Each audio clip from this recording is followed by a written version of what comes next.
ప్రపంచ స్థాయి అత్యున్నత ప్రమాణాలతో హైదరాబాద్ను అభివృద్ధి చేయాలనే తెలంగాణ ప్రభుత్వ సంకల్పానికి ప్రతి ఒక్కరూ సహకరించాలని ముఖ్యమంత్రి రేవంత్ రెడ్డి పిలుపునిచ్చారు. దావోస్లో world economic forum confederation of Indian industry నిర్వహించిన రౌండ్ టేబుల్ సమావేశంలో ముఖ్యమంత్రి రేవంత్ రెడ్డి మాట్లాడారు. శరవేగంగా అభివృద్ధి చెందుతున్న హైదరాబాద్ను ప్రపంచంలోనే అత్యంత వేగవంతమైన పర్యావరణ అనుకూల నగరంగా తీర్చిదిద్దేందుకు అందరూ కలిసి రావాలన్నారు. తెలంగాణలో 4 కోట్ల మంది ప్రజలకు మెరుగైన రవాణా సౌకర్యాలు అందించేందుకు సహకరించాలని అందరినీ ఆహ్వానిస్తున్నాం. తక్కువ ఖర్చుతో ప్రజలు వేగంగా ప్రయాణించాలన్నది మా ప్రభుత్వ ఆకాంక్ష. అందుకు అవసరమైన మౌలిక సదుపాయాలను ప్రభుత్వం సమకూరుస్తుంది. తెలంగాణ భవిష్యత్తు అభివృద్ధి ప్రణాళికలో భాగంగా హైదరాబాద్లో ఫ్యూచర్ సిటీ నిర్మిస్తున్నాం. పర్యావరణ రహితంగా హైదరాబాద్ను నెట్ జీరో సిటీగా తీర్చిదిద్దాలనేది మా అభిమతం. ప్రపంచంలోనే అత్యుత్తమ మొబిలిటీ అవకాశాలు హైదరాబాద్లో ఉండాలని కోరుకుంటున్నాం. ఎలక్ట్రిక్ వెహికల్స్ పై మేము ప్రత్యేక దృష్టిని సారించాం. ఎలక్ట్రిక్ వాహనాలపై రోడ్ ట్యాక్స్, రిజిస్ట్రేషన్ ఛార్జీలు రద్దు చేశాం. భారతదేశంలోని ఈవీ వాహనాలు అత్యధికంగా అమ్ముడుపోయే రాష్ట్రం. మొబిలిటీ ఒక్కటే అన్నిటికీ పరిష్కారం కాదు. ఇప్పుడున్న పరిస్థితులను పర్యావరణ అనుకూలంగా మార్చాల్సిన అవసరం ఉంది. అందుకే గ్రేటర్ హైదరాబాద్ సిటీలో ప్రజా రవాణా వ్యవస్థలో 3000 ఎలక్ట్రిక్ బస్సులు ప్రవేశపెడుతున్నాం. తెలంగాణ డ్రై పోర్ట్ నిర్మించి వేర్ హౌస్ హబ్గా తీర్చిదిద్దుతున్నాం. రాష్ట్రానికి తీర ప్రాంతం లేని లోటును పూడ్చడానికి ఈ డ్రై పోర్టును మచిలీపట్నం పోర్టు రోడ్డు, రైల్వే మార్గాలతో అనుసంధానం చేస్తాం. నగరాల అభివృద్ధికి, వాటి భవిష్యత్తుకు, అర్బన్ మొబిలిటీ భవిష్యత్తుకు పునాది. తక్కువ ఖర్చు, తక్కువ సమయంలో చేరుకునే రవాణా సదుపాయాలను నగరాలే ఎక్కువ కాలం మనగలుగుతాయి. హైదరాబాద్ నగరంలో 1.2 కోట్లకు పైగా జనాభా ఉంది. దాదాపు 100 కిలోమీటర్ల పైగా కొత్త మెట్రో లైన్ నిర్మిస్తున్నాం. ఇప్పుడున్న దానికంటే ఇది 2 ఎక్కువ. నేను నా బృందంతో కలిసి జ్యూరిచ్ నుంచి దావోస్కు రైలులో ప్రయాణించాం. అదొక అందమైన అనుభూతిని కలిగించే ప్రయాణం. ప్రస్తుతం హైదరాబాద్ చుట్టూ 160 కిలోమీటర్ల ఔటర్ రింగ్ రోడ్డు ఉంది. ఔటర్ రింగ్ రోడ్డు వెలుపల 360 కిలోమీటర్ల ప్రాంతీయ రింగ్ రోడ్డును నిర్మిస్తున్నాం. ఆ 2 రింగ్ రోడ్లను కలుపుతూ రేడియల్ రోడ్లు కూడా నిర్మిస్తాం. రింగ్ రోడ్లకు అనుబంధంగా రింగ్ రైల్వే లైన్ను నిర్మించాలనే ఆలోచనలు ఉన్నాయి. ఈ రౌండ్ టేబుల్ సమావేశంలో అర్బన్ మొబిలిటీపై నా అభిప్రాయాలను పంచుకునే అవకాశం ఇచ్చినందుకు world economic forum confederation of Indian industry, hero motor కార్ప్కు కృతజ్ఞతలు తెలిపారు సీఎం.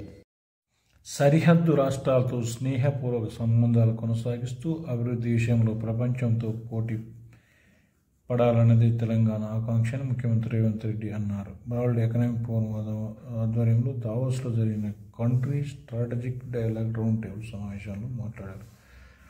ముఖ్యమంత్రి రేవంత్ రెడ్డి, ఆంధ్రప్రదేశ్ ముఖ్యమంత్రి నారా చంద్రబాబు నాయుడు, మహారాష్ట్ర ముఖ్యమంత్రి దేవేంద్ర ఫడ్నవీస్ కలిసి ఒకే వేదిక పంచుకున్నారు. ఈ సందర్భంగా రేవంత్ రెడ్డి పలు ప్రశ్నలపై మాట్లాడుతూ పొరుగు రాష్ట్రాలైన ఆంధ్రప్రదేశ్ ముఖ్యమంత్రి చంద్రబాబు, అలాగే మహారాష్ట్ర ముఖ్యమంత్రి దేవేంద్ర ఫడ్నవీస్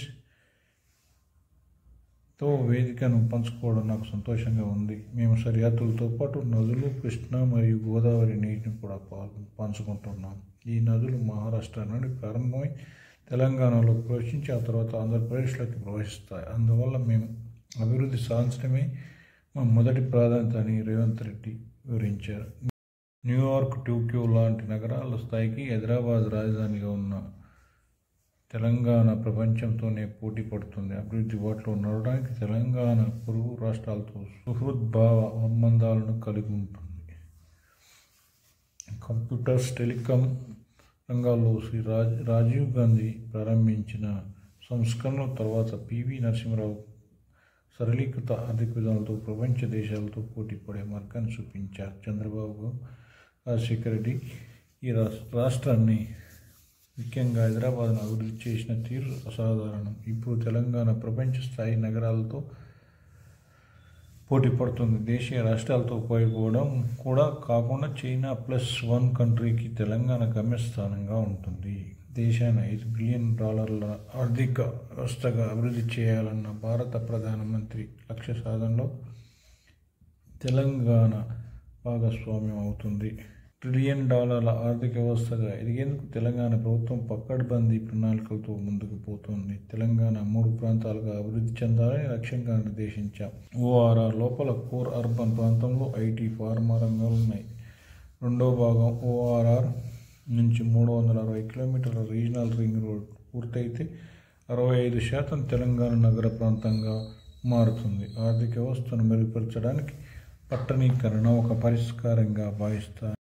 ఇక మూడవ భాగం తెలంగాణ సరిహద్దు వరకు గ్రామీణ ప్రాంతంలో కోల్డ్ స్టోరేజీ, ఆర్గానిక్ ఆహార ఉత్పత్తులు, మాంసం, కోళ్లు, చేపల ఎగుమతి పోర్టు, వ్యవసాయ అనుబంధ పరిశ్రమ ప్రోత్సహించాలని అనుకుంటున్నాను.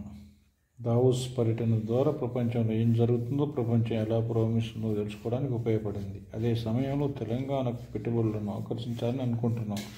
మా అత్యంత పెద్ద బలం హైదరాబాద్ మరియు యువత. మా ప్రభుత్వ విధానాలు పారదర్శకంగా ఉంటాయి. మాపై నమ్మకం ఉంచండి. ఎన్నికల సమయంలోనే రాజకీయాలు, కానీ అభివృద్ధి విషయంలో మా విధానాలు సుస్థిరంగా ఉంటాయి. తెలంగాణలో పెట్టుబడులు పెట్టండి అని వేదిక నుంచి ముఖ్యమంత్రి పారిశ్రామికవేత్తలను కోరారు. ఈ observer research foundation president Sameer Saran సంధానకర్తగా వివరించారు. భారతదేశం రాష్ట్రాల అభివృద్ధి దృక్పథం, సంక్షేమం, సాంకేతికత, ఉద్యోగాల కల్పన, భవిష్యత్ వంటి పలు అంశాలపై ముగ్గురు ముఖ్యమంత్రులు తమ అభిప్రాయాలు పంచుకున్నారు.